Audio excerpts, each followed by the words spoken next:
Namaste, welcome back to another video of Nepal investing. On this video, we are going to talk about TradingView. So TradingView को आज basic कुराहरु र केही कसरी चलाउने भन्ने बारेमा ट्युटोरियल जस्तै भनौं न एउटा त्यो सिकाउने छु. So let's get started. First, as you can see है तपाईहरु सबैले थाहा छ होला गुगलमा गएर गुगल क्रोममा फायरफक्समा गएर ट्रेडिङभ्यू लेख्नुहोस् है tradingview.com. सो यस्तो आउँछ तपाईको पपअप हुन्छ. देन नर्मली यहाँ तपाईको सबै अप्सन देखाइरहेछ है तपाईको योहरु यहाँ हेर्नुहोस् देख्न सक्नुहुन्छ. सो म चाहिँ चार्टमा क्लिक गर्छु. चार्टमा गरेपछि चाहिँ तपाईको यस्तो आउँछ चार्ट है. उप्स यो चाहिँ मैले सेटिङमा यो गरेको रहेछु. तपाईको फर्स्ट चोटी चाहिँ खास यस्तो आउँछ है रियलमा चाहिँ तपाईको यसरी आएको हुन्छ है यस्तो बक्स पाराले. एज यु क्यान सी है लाइनहरु पुरा परिरहेको हुन्छ. तपाईको यतापट्टि भनेको चाहिँ तपाईको सबै फरेक्स है अनि स्टक्स क्रिप्टो अनि कमोडिटीहरु सबै यो वाच लिस्ट बनाउनु पनि मिल्छ त्यसमा है. सो त्यही हो. अनि तपाईको यहाँ गएर चाहिँ सर्च गर्नु मिल्छ सबै सीएसडी हरु अनि नासाहरु तपाईको निफ्टीहरु है US30 US100 US50 हरु सबै मिल्छ. यहाँबाट सर्च गर्नु भयो भने जस्तै US50 अनि सबै आउँछ. US500 अब जस्तै गरौँ US100 चाहियो अरे US100 सबै यहाँ छ है तपाईको. सो यही हो तपाईलाई यसरी गर्न पनि मिल्छ. अनि यो डरका लाइन हटाउने भने चाहिँ नर्मली सेटिङमा जानुहोस्. सेटिङमा गएपछि एज यु क्यान सी है तपाईले यस्तो गर्नुपर्ने हुन्छ. त्यहाँदेखि तपाईले यस्तो एपियरेन्समा गएर भर्टिकल ग्रिड लाइन्स भन्ने अप्सन देख्नुहुन्छ. यसलाई अफ गर्नुपर्ने हुन्छ. सो ओके गर्नुहोस्. त्यहाँदेखि नि हराउँछ है त्यो. अनि तपाईले अब जान्नुपर्ने भनेको ट्रेडिङ भ्यूको एकछिन हजुरहरुलाई म यो क्यान्डलस्टिकको कलर चेन्ज गर्न पनि सिकाइदिन्छु. सेटिङमा जानुहोस्. यहाँबाट सिम्बलमा आएपछि तपाईको यो बडीको यो बडी यो बोर्डर्स अनि यो विक यो लास्ट प्राइस भनेको चाहिँ तपाईको यो प्राइस होला सायद. एकछिन लेट मी चेन्ज. यहाँ दिस इज लास्ट प्राइस भनेको यो है लास्ट प्राइस राइट. सो विकको यो चाहिँ बोर्डर्सको भनेको बाहिरको आउटलाइनको है यो चाहिँ भित्र बडीको. जस्तै बडीमा मलाई सेतो बनाउनु मन छ भने सेतो बनाए है. यो चाहिँ बुलिशको फेरि बेरिसमा पनि मलाई अब व्हाइट बनाउनु मन पर्यो भने व्हाइट बनाउँदा भयो है. It's simple is that.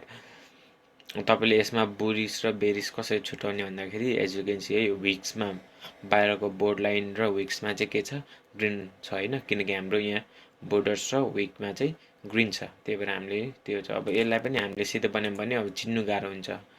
अब यसलाई मैले यसो गरे भने टोटली सबै तपाईको के भयो सेतै भयो नि. कुनै अघि सम्म ग्रीन र रेड थियो भनेपछि अहिले चाहिँ तपाईको व्हाइट छ सबै.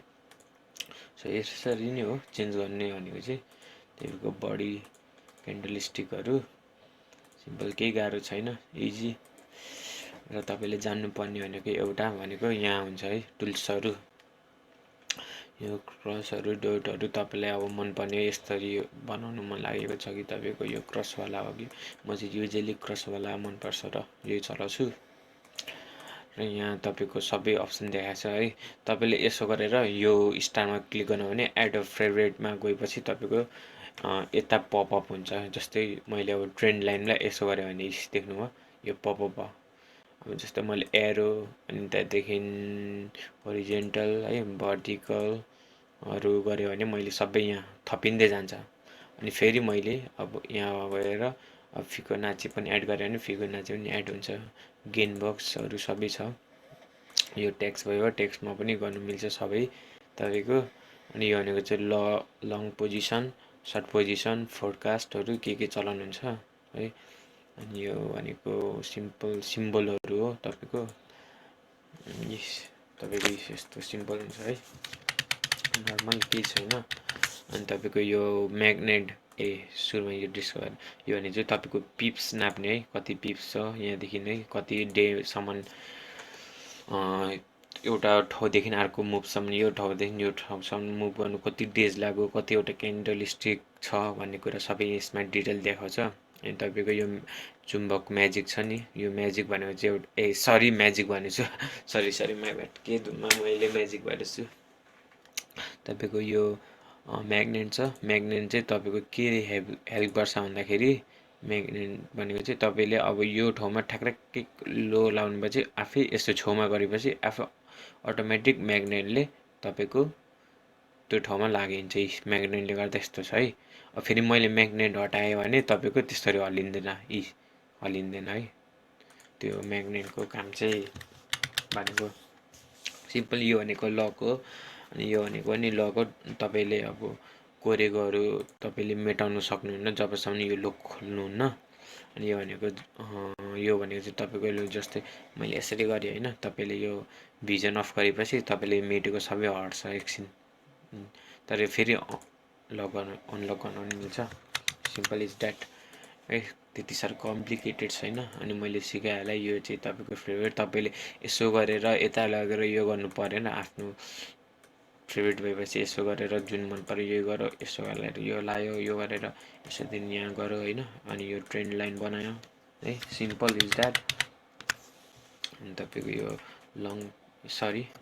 यो तपाईँको लङ पोजिसन भयो, यो सर्ट पोजिसन गर्दा पनि भयो। तपाईँको सबै छ यहाँ। र कुरा आउँछ अब तपाईँको के हो भने बेसिकली सब्सक्रिप्सन लिनेमा र नलिनेमा है। यो भनेको त हामीले फ्रीमा पाउने हो है। तपाईँले फ्रीमा पाउनुभएको कुराहरू जस्तै अब इन्डिकेटर, मैले इन्डिकेटर र यो पनि भन्नु बिर्सेछु। इन्डिकेटरहरू सबै यहाँ छ है। म्याकडी, मुभिङ एभरेजहरू तपाईँ सर्च गर्ने, जुन मनपर्छ यहाँ टप्प सर्च गर्ने है। मुभिङ एभरेज भनेर मुभिङ एभरेज भनेर चट्टसँगले गर्नेपछि यहाँ चक्क आउँछ। अनि त्यही चलाउने तपाईँको यो आउँछ टाइम फ्रेमहरू। तपाईँले जुनै एड गरेर अब तपाईँलाई अब 10 मिनटको चाहियो भने 10 मिनट यसो गर्ने, अनि एड गरेपछि मिल्छ। तर यो यस्तो भनेछ किनकि यो अपडेट चाहिन्छ, यसको लागि सब्सक्रिप्सन ट्रेडिङ भ्यू चाहिन्छ। फ्रीमा पाएकोले जुनै टाइम फ्रेम लान पाउँदैन है त। सो यो भनेको चाहिँ तपाईँको लाइनको भयो है। यो एरियामा तपाईँको यो भनेको हेलो हो, यो चाहिँ मैले चलाएको छैन। मैले चला भनेको त्यही अब क्यान्डल स्टिक नै हो, बारको बार पनि छ, क्यान्डल स्टिक नै म चलाउँछु। र अब साथी मैले अघि भन्न आँटेको थिएँ है एबाउट सब्सक्रिप्सन ट्रेडिङ भ्यू र है फ्रीमा पाएको ट्रेडिङ भ्यूमा के डिफ्रेन्स भनेर। फर्स्ट भनेको चाहिँ तपाईँले ट्रेडिङ भ्यूमा ट्रेडिङ भ्यूमा तपाईँले फ्रीमा पाएकोमा तपाईँले यसरी ब्याग लान पाउनुहुन्छ है यसरी, तर तपाईँले प्ले गर्न पाउनुहुन्न क्या यसरी। उप्स माई ब्याड, आई थिङ्क यो पाउने रहेछ। आई थिङ्क बिगर पिक्चरमा चाहिँ पाउँछ जस्तो लाग्यो मलाई। Wait, let me check on फरेक्समा पाउँछ कि पाउँदैन।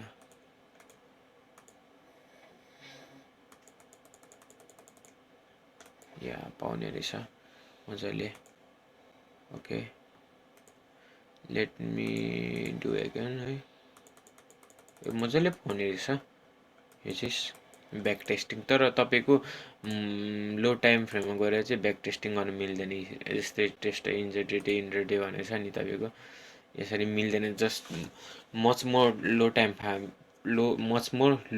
फ्रेममा गएर चाहिँ ब्याक टेस्टिङ गर्नु मन लाग्यो भने चाहिँ त्यतिखेर चाहिँ पाउनु हुँदैन रहेछ।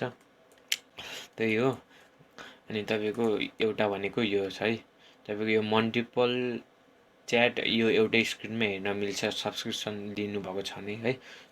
सब्सक्रिप्सन कस्तो मुख लडबारेको है सब्सक्रिप्सन भन्नु पनि। यो सब्सक्रिप्सन चाहिँ ल हेर न, ल भनौँ प्रिमियम प्रो सब्सक्रिप्सन भन्नु कस्तो मलाई अनकम्फर्टेबल भइरहेछ। सो म चाहिँ अब प्रिमियम प्रो भन्छु है त। प्रिमियम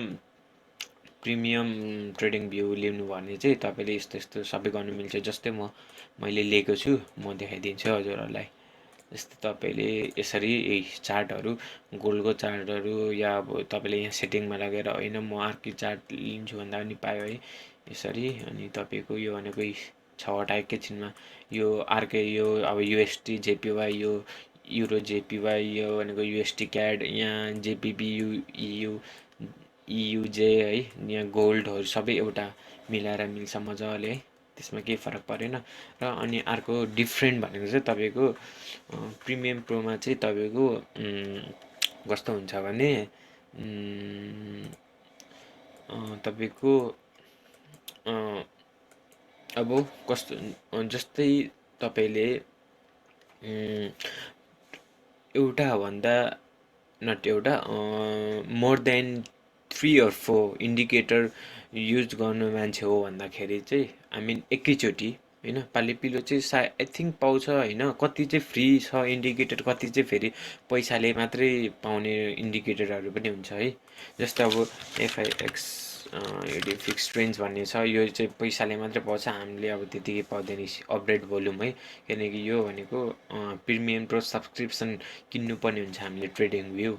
यस्तो यस्तो कति इन्डिकेटरहरु चाहिँ हामीले किन्नु पर्ने पनि हुन्छ, फ्रीमा पाइँदैन हो त्यो पनि हो। अनि अर्को भनेको एकैचोटी अब जस्तै फ्रीमा चाहिँ तपाईले 3टा कि 4टा छ भने एकैचोटी ट्रेडिङ आई मिन इन्डिकेटर चलाउनु पाउनुहुन्छ भने त्यो भन्दा ज्यादा चाहिँ चलाउनु पाउनुहुन्न। तर तपाईले पैसा तिरेकोमा प्रिमियम ट्रेडिङ भ्यूमा चाहिँ तपाईले लाइक 6-7 वटा 10 वटै मात्रै एकैचोटी इन्डिकेटर चलाएर यो गर्नुभयो भने पनि एलाउ गर्छ।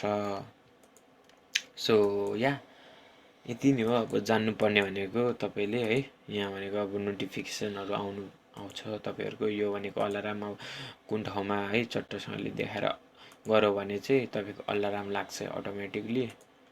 अनि त्यही हो, खासै केही छैन है, कम्प्लिकेटेड इजी छ। तपाईको अब यो यसलाई क्याप्चर गर्नु पर्यो भने चाहिँ साच्चै सिम्पल है।